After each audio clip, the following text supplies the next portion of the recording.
Jangan sampai dengan adanya virus corona, masyarakat kaum muslimin malah jauh dari Allah.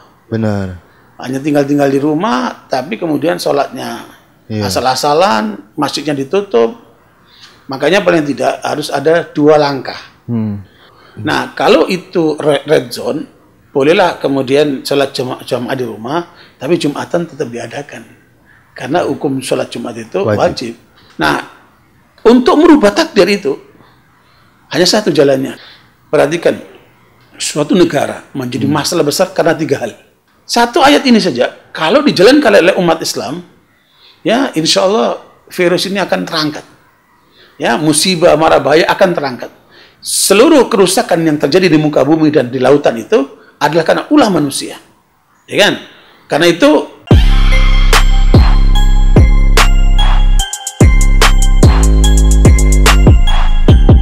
Nah Ustadz, ini kita beda topik ya, kita mau bahas tentang yang sholat nih Ustadz.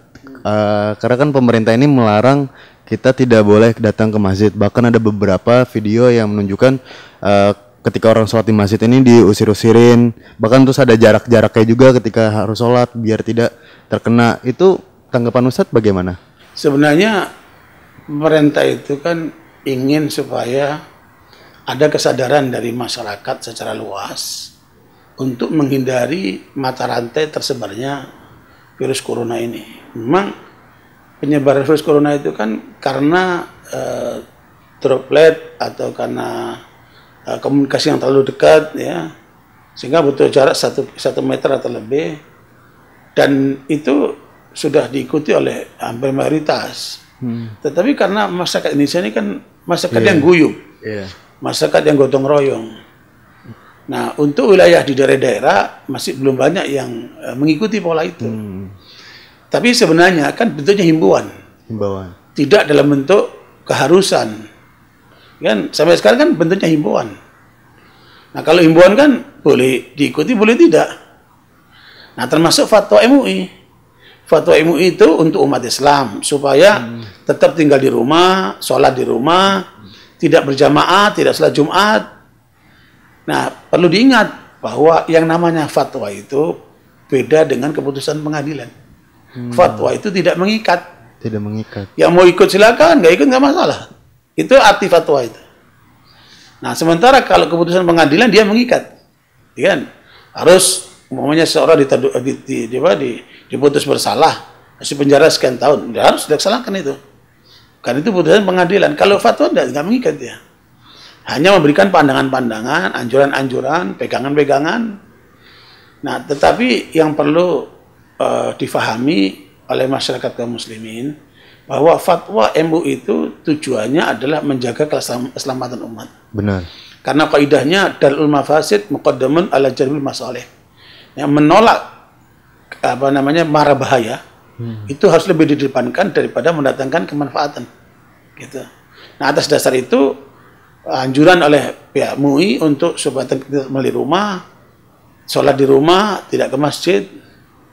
Nah, sebenarnya itu kan bersifat umum. Kalau menurut saya itu harus ada sikap bijak ya. Benar. Oleh para ulama, jangan sampai dengan adanya virus corona masyarakat kaum muslimin malah jauh dari Allah. Benar. Hanya tinggal di rumah, tapi kemudian sholatnya asal-asalan, masjidnya ditutup. Makanya paling tidak harus ada 2 langkah. Langkah yang pertama, bila di daerah itu atau wilayah itu masuk kategori red zone, wilayah merah, maka bolehlah itu dilaksanakan di rumah, baik sholat jamaahnya atau sholat Jumatnya. Itu pun saya lebih cenderung bolehlah sholat jamaah itu di rumah, tapi sholat Jumat tetap. Sholat Jumat tetap ya? Ya, kami pun menjalankan. Di wilayah kami sholat Jumat, saya khutbah, baik hari ini maupun Jumat yang lalu. Karena memang usaha untuk menjadikan kaum muslimin di rumah itu untuk menutup semua kemungkinan tersebarnya virus ini. Nah, selama kita di masjid itu menggunakan prosedur kesehatan, ada cuci tangan pakai sabun, ada disiapin di masjid itu. Kemudian kita pakai masker ini. Benar. Untuk supaya menjaga jarak dengan orang supaya tidak tertular. Kemudian distancing ya. Social distancing. Itu menjaga itu jarak. tidak apa-apa Ustadz? Nggak masalah. Oh, nggak masalah. Untuk Tapi jaraknya? nanti kalau nanti waktu sholat agak mendekat. Gitu. Jadi insya Allah selama kita pakai apa? Ketika sholat tidak apa-apa Ustadz pakai masker? Ya itu anulah. Ada perbedaan, tapi itu dibenarkan dalam keadaan seperti ini untuk menutup kemungkinan tersebarnya virus dari pihak orang lain. Makanya perlu. Nah, kalau itu red zone, bolehlah kemudian sholat jamaah di rumah, tapi Jumatan tetap diadakan. Karena hukum sholat Jumat itu wajib. Nah, sholat jamaah hukumnya masih diperbedakan. Antara yang mengatakan wajib maupun yang mengatakan sunnah. Minimal yang tengah-tengah itu sunnah muakkadah. Jadi itu kalau red zone. Nah, kalau green zone, wilayah yang aman, tidak ada virus di daerah situ, nah tetaplah sholat jamaah, tetaplah sholat Jumat. Nah, tapi prosedur kesehatan tetap dijalankan. Saya kira kalau itu terjadi, maka justru kita tidak sedih masjid itu ditutup. Benar. Makanya kalau kita lihat dalil-dalil itu, bahwa orang disuruh sholat di rumah, itu karena bersifat perorangan, bukan dalam bentuk kolektif. Namanya karena hujan, dia nggak sholat berjamaah masjid, dia silakan sholat di rumah karena terhalang hujan. Atau dia sakit, dia sholat di rumah karena dia sakit. Apalagi sakitnya menular, jangan ke masjid. Gitu. Tapi kalau kemudian itu dikebiah-uyah semuanya, padahal musibah itu, virus corona ini itu kan makhluk hidup. Benar. Ya kan? Tidak terjadi dalam kehidupan ini kecuali ada takdirnya. Wa inna kulla syai'in khalaqnahu biqadar. Surat Al-Qamar ayat 49. Segala sesuatu yang terjadi di dunia ini tidak lepas daripada takdir Allah. Nah, hanya kita pahami bagaimana memahami takdir ini. Bahwa ada namanya al-irada al-kauniyah. Kehendak Allah bersifat kauni. Kamu diciptakan laki, yang sudah diciptakan perempuan. Bisa nggak kamu milih? Kenapa saya laki? Tidak boleh. Karena Allah yang menetapkan. Dan kita tidak bisa bertanya sama Allah atau menuntut, ya Allah, kenapa engkau ciptakan laki, nggak perempuan saja?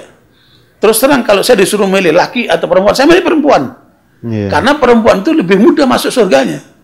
Kan? Idza salatil mar'atu khamsaha. Kalau wanita itu salat waktunya benar. Naam, wa shamat syahra, dia puasa Ramadannya benar. Kan? Wa hasanat farjaha, dia jaga kehormatannya. Wa ata'at zaujaha, dan taat sama suaminya. Fatadkhulul jannata min ayyi abwabin sya'at. Silakan dia masuk surga dari 8 pintu yang dia kehendaki.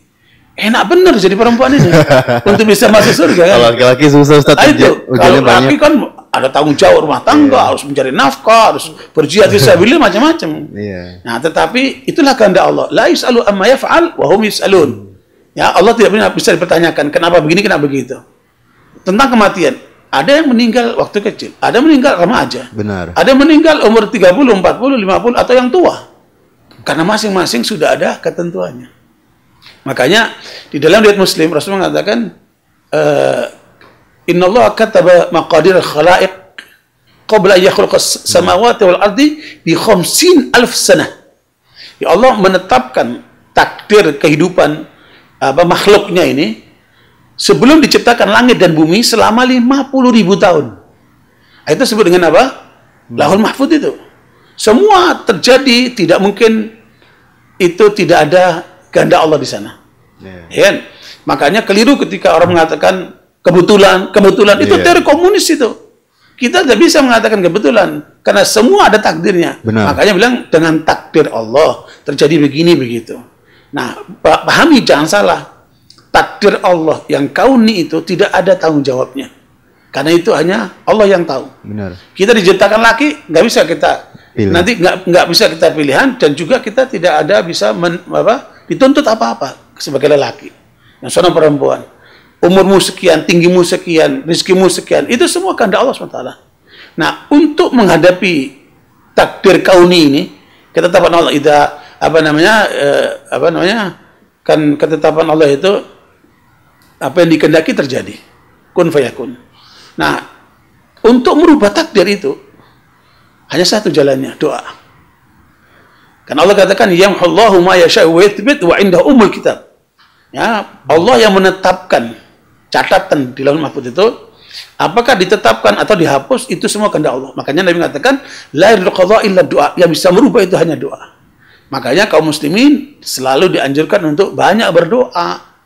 Jangan tidak berdoa. Orang nggak berdoa itu sombong itu. Benar. Makanya dekatkan dirimu kepada Allah dengan banyak meminta dan berdoa. Makanya dalam surat Al-Baqarah ayat 186 itu Allah katakan, wa idza sa'alaka ibadi anni fa inni qarib ujibu da'watad da'i idza da'ani falistajibu li wal yu'minu bi la'allahum yarshudun. Jadi kalau Muhammad, kalau ada orang takut tanya kepadamu tentang aku, katakan aku dekat dengan mereka, aku memenuhi apa yang mereka inginkan atau mereka minta. Maka itu karena harus berimanlah kepada Allah dan semoga mereka mendapat petunjuk ke jalan yang lurus. Jadi itu sikap pertama di dalam menghadapi takdir kauni, dan itu tidak bisa kita hindari. Perhatikan, suatu negara menjadi masalah besar karena 3 hal. Pertama, karena perang. Kita mengalami peperangan melawan para penjajah. Ya kan, beratus-ratus tahun kita berjuang sampai mendapatkan kemerdekaan 17 Agustus 45 itu. Itu perjalanan panjang, perlawanan kita kepada para penjajah. Yang kedua, negara itu menjadi gaduh karena kudeta. Kita mengalami dengan PKI. Umat Islam bersama-sama dengan TNI bergerak untuk memberangus PKI itu. Alhamdulillah bisa diredam. Nah, yang ketiga wabah. Ini baru terjadi nih. Berarti kegaduhan di negeri kita sudah terjadi 3 ini. Peperangan, kudeta, dan adanya wabah ini. Nah, karena itu kalau sudah bicara masalah wabah, ini kan juga tidak lepas dari takdir Allah. Benar. Secara kauni, ya kan? Makanya kita berdoa kepada Allah untuk bagaimana kita bisa diangkat dari dari mara bahaya ini. Dan jangan lupa, selama ini yang banyak dilakukan, baik itu oleh pemerintah atau oleh pihak swasta, lebih banyak terkait dengan fisik. Ya, pengobatannya atau caranya supaya tidak terkena, ya, atau ketika orang itu suspek, maka harus ditangani. Tapi semua itu pendekatan lahiriah, pendekatan jasmani. Benar. Padahal di dalam lagu Indonesia Raya itu dijajarkan apa? Bangunlah jiwanya, bangunlah badannya, kan? Jiwa ini yang diabaikan oleh banyak orang hari ini. Makanya kalau kemudian kita ribut-ribut lockdown atau tidak lockdown dalam rangka untuk menghadapi virus corona ini, itu sebenarnya kaitan dengan fisik kita. Kalau kita lihat indikasi manusia itu kan 2, jasmani sama rohani. Jasmani itu kalau diperkirakan oleh para ilmuwan itu cuma 20%. 80% itu ada di rohani. Nah, kalau kemudian masjid ditutup, tidak ada Jumatan, kemudian manusia justru menjauh dari Allah. Nah, ini ada yang salah nih. Justru dalam keadaan seperti ini kita harus lebih dekat kepada Allah untuk meningkatkan ibadah. Makanya kita jadikan rumah kita di kiblat, ya, supaya hidup ibadah di dalam rumah tangga kita itu. Ya, bisa jadi selama ini kita kurang care dengan keluarga, kurang dekat dengan keluarga. Ini saatnya kita kemudian menjadi lebih hangat, lebih dekat, dan jangan lupa untuk terus menggali ilmu agama, meningkatkan amal soleh, dan tidak cukup hanya sebatas menangani masalah fisiknya saja. Jadi begitulah pentingnya rohani kita, yang itu hanya bisa kita laksanakan kalau memang kita sadar. Ya. Makanya di dalam surat ayat 71-72 Allah mengatakan tentang realitas manusia. Ya. Bahwa dalam ayat itu diterangkan idh qala rabbuka lil malaikati inni khaliqun basharan min tin fa idza sawaituhu wa nafakhtu fihi min ruhi faqa'u lahu sajidin. Ingatlah ketika Allah berfirman kepada para malaikat, aku ciptakan manusia yang berasal dari tanah. Itu asal usul tubuh kita. Ketika aku sempurnakan ciptaanku itu, dan aku tiupkan ke dalam dirinya rohku, kata Allah, maka aku perintahkan seluruh para malaikat untuk bersujud kepadanya. Di sini ada 2 unsur jasmani yang disebut oleh Allah berasal dari tanah asal usulnya. Yang kedua rohani. Makanya rohani kita tidak akan pernah sehat kalau tidak terhubung dengan Allah SWT. Nah, inilah pentingnya bagaimana kita beribadah, menjalani kehidupan yang selalu terkait dengan Allah, supaya kita benar hidupnya. Ya, dan itu tidak mungkin kalau kita tidak berpegang dengan Islam. Makanya orang Islam harus kembali kepada Islam. Karena inilah yang akan menyelamatkan kalian. Sampai Allah katakan, wala tamutunna illa wa antum muslimun. Jangan kamu mati kecuali dalam keadaan Islam. Nah, inilah takdir yang kedua, namanya takdir syar'i. Ini jadi iradah kauniyah dan iradah syar'iyah. Jadi iradah kauniyah tidak ada tanggung jawab. Akan diminta oleh Allah. Ya kan? Kita tinggi, kita pendek, ini putih, rambut keriting, rambut biasa, matanya begini, penampilan begitu, umurnya begini, itu semua tidak ada pertanyaan, tidak ada tanggung jawabnya. Tetapi yang diminta pertanggung jawaban adalah al-iradah syariah ini. Kehendak Allah yang bentuknya syariat. Ini Al-Quran ini. Ya, yang kemudian disampaikan oleh Rasulullah, kemudian beliau praktekkan. Makanya praktek kehidupan Rasulullah itu adalah Al-Quran ini. Nah, disinilah pentingnya untuk kita kembali kepada syariat Allah supaya kita ini berjalan di atas garis yang lurus.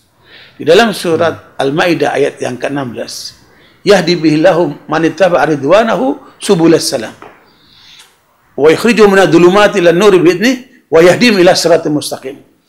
Satu ayat ini saja kalau dijalankan oleh umat Islam, ya insyaallah virus ini akan terangkat. Ya, musibah mara bahaya akan terangkat. Karena di dalam surat An-Nisa ayat 79 Allah katakan, ma asabaka min hasanatin fa min Allah. Kalau kamu memperoleh satu kenikmatan, satu kebaikan, satu hal yang positif, itu datang dari Allah. Wa ma asabaka min sayyi'atin fa min nafsik. Kalau terjadi yang buruk, mara bahaya kah, kecelakaan kah, bentuk-bentuk daripada kesengsaraan, maka itu dari dirimu sendiri wahai manusia. Makanya dalam surat Rum ayat 41 Allah mengatakan Tuharul fasadu fil barri wal bahri bima kasabat aydin nas liyudhiqahum ba'dha ma 'amilu la'allahum yarji'un. Ya, seluruh kerusakan yang terjadi di muka bumi dan di lautan itu adalah karena ulah manusia. Ya kan? Karena itu Allah menimpakan sebagian atas perilaku yang bejat itu hukuman supaya mereka sadar. Nah, dengan adanya wabah ini jangan menjauh dari Allah. Harus kemudian justru kita kembali kepada Allah.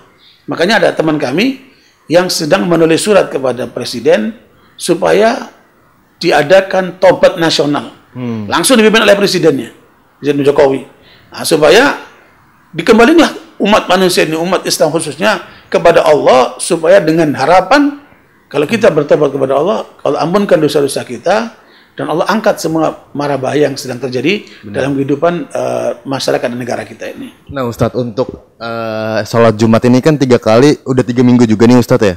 Berarti kalau orang yang sholat Jumatnya di rumah, apakah dia menjadi kafir atau tidak Ustadz? Jadi begini, sebenarnya himbauan pemerintah, himbauan MUI, itu menurut ahli kesehatan kan supaya diisolasi di rumah selama 14 hari. Benar. 14 hari itu kan berarti 2 pekan. Iya. Ya, taruhlah umat Islam sudah melaksanakan itu. Dari seruan awal itu, termasuk saya, ya melakukan lockdown rumah, isolasi diri, ya kan, supaya menghindari penyebaran itu. Tetapi terus berlanjut begini terus. Setelah kita merasa aman, dicek dengan alat juga tidak kena virus. Kan ada alat yang bisa ngecek suhu demamnya segala macam itu. Paling tidak saya udah ngikuti 3 kali cek ini aman, karena yang ditemukan cuma 36. Ya, kalau 37, 38 udah indikasi lah itu kan. Nah, kita enggak, berarti kita aman. Nah, yang aman ini jangan kemudian meninggalkan salat Jumat. Ya, kalau seandainya dalam proses yang lalu itu social distancing, kemudian mengisolasi diri di rumah tangga selama 12 hari sudah kita lewati.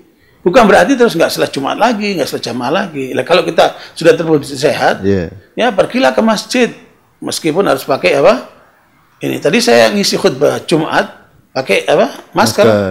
Ya kan? Kemudian menjaga jarak, kemudian cuci sanitizer, ya. Dan yang terpenting bahwa ketenangan jiwa ini yang sekarang tidak dialami oleh banyak orang. Benar. Sehingga yang ada ketakutan, kemudian takut nggak makan, takut kena penyakit, takut macam-macam. Nah ini akhirnya berpengaruh kepada ekonomi, berpengaruh kepada kehidupan secara umum, lenggang di mana-mana. Nah, mental ini harus kita kuatkan. Benar. Nah, dengan adanya khutbah Jum'ah itu memberikan arahan kepada masyarakat muslimin supaya mereka berhati-hati mengikuti prosedur kesehatan, tapi juga jangan lupa tentang prosedur rohani kita yang hubungannya kepada Allah, ya, dengan banyak beribadah, baca Quran, dan jangan lupa ya bahwa Islam ini adalah way of life, pedoman hidup. Sekarang ini dengan virus corona ini menunjukkan seluruh kegagalan umat manusia. Dengan teknologinya, dengan kemajuannya yang mereka klaim seperti itu, ternyata mereka tidak berdaya di hadapan virus corona. Coba itu, betapa lemahnya manusia. Benar. Di Al-Quran itu, Allah menantang orang-orang yang katanya hebat itu. Coba bikin satu lalat saja. Kalau mereka bisa bikin satu lalat, berarti nggak benar Al-Quran ini. Coba suruh bikin mereka. Kalau lalat-lalatan bisa. Tapi kalau membuat lalat, itu ada rohnya. Dia tidak mengetahui roh dan dirinya, apalagi menciptakan roh. Nggak mungkin lah itu. Makanya sebenarnya manusia ini dalam kelemahan yang luar biasa. Makanya Allah katakan, ya ayyuhan nas, antumul fuqara ilallah. Wallahu wal ghani. Manusia, kamu butuh sama Allah. Allah itu maha kaya, nggak butuh sama kalian. Ya kan? Makanya kita selalu butuh kepada Allah. Kalau Allah mengangkat wabah ini, selesai urusannya. Meskipun para ulama menganalisa terjadinya wabah itu biasanya pada masa musim semi. Musim semi. Itu karena kita kan cuma ada musim panas sama musim hujan. Di sana ada musim semi, ada musim apa? Kemarau. Musim panas dan sebagainya. Ada 4 musim kan. Nah, karena itu apabila musim semi itu sudah lewat, maka biasanya udah mulai tenang. Wabah itu sudah hilang. Tapi menurut Ustaz gimana? Percaya akan? Ya, sangat mungkin. Sangat. Kan para ilmuwan juga memperkirakan wabah virus corona ini akan terjadi sampai pertengahan Mei lah. Itu ada kaitan dengan itu. Karena saya juga melihat ada pernyataan ilmuwan. Benar. Saya nggak tahu dari mana dia. Dia sedang memberikan kuliah di hadapan para mahasiswanya bahwa virus itu juga bisa terjadi karena terjadi perubahan warming. Jadi global warming. Benar. Sehingga terjadi pemanasan global yang itu akan menjadikan timbulnya wabah itu.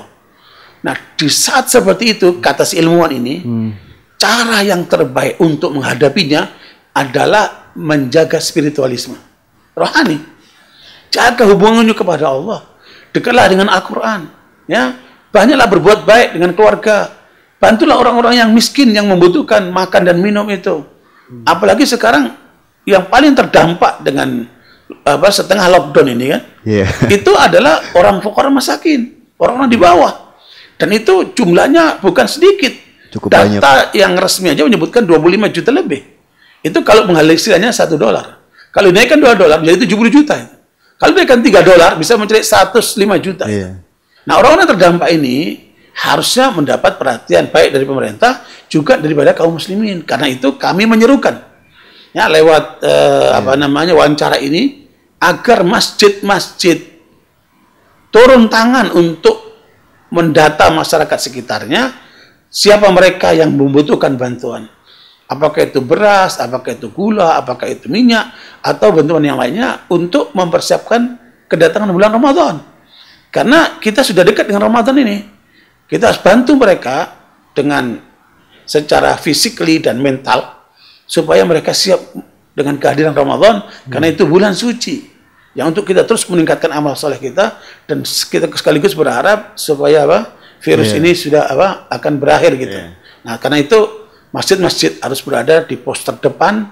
Jangan yang di pos terdepan malah dokter sama perawat. Itu untuk mereka yang sakit. Benar. Tapi yang tidak sakit ini harus kita rawat juga ini sebelum mereka kena penyakit itu.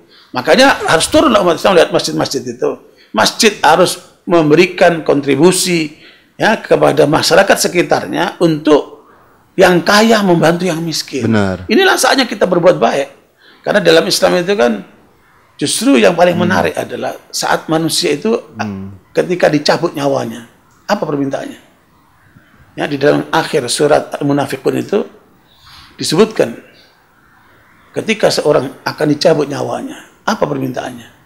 Bukan minta gado-gado, bukan minta rekreasi, dia minta supaya dikasih kesempatan untuk berinfak, bersedekah.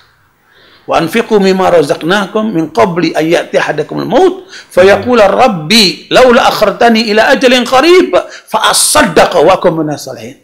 Jadi nanti mungkin kita juga akan mengalami kan, kita bakal mati kan. Apa kita akan saksikan pada saat nyawa akan dicabut, kita akan minta untuk ditunda sebentar, akan banyak bersedekah. Nah, inilah saatnya. Ya, umat sedang membutuhkan, masyarakat di bawah itu sedang kesulitan. Ayo kita gotong royong, bantu mereka yang membutuhkan itu.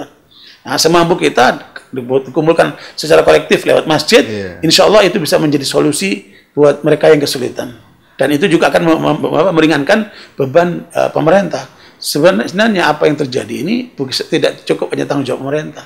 Ini semua juga tanggung jawab kita masyarakat madani, kita masyarakat yang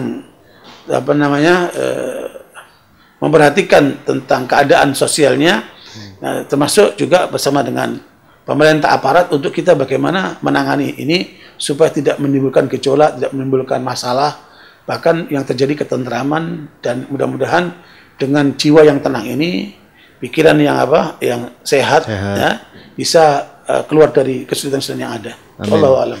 Amin ya robbal alamin. Semoga soalnya banyak juga nih ustaz-ustaz teman-teman kita yang influencer itu udah menggalang dana 5 miliar, beberapa miliar, ya, alhamdulillah, ratusan juta. Alhamdulillah. Jadi banyak dampak positifnya ya ustaz. Jelas, dan ini terutama anak muda. Perhatikan, korban-korban corona itu kebanyakan orang tua. Mana anak mudanya?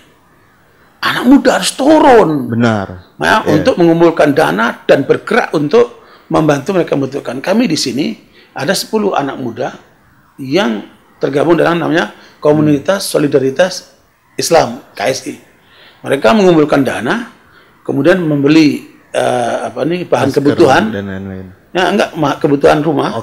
Ya, beras, kemudian gula, minyak itu. Kemudian diantar ke rumah-rumah mereka ini. Nah, ini gerakan senyap ini perlu nih. Gerakan amal soleh ini kan. Nah, itu kalau dilakukan di setiap kelurahan ataupun setiap kecamatan atau di sekitar masjid-masjid yang ada, saya yakin umat ini akan tertangani dengan baik, insya Allah. Akan tenang juga ya Ustaz? Ya pasti. Seorang kalau lapar gimana? Nanti ujungnya bisa berbuat yang enggak itu kan.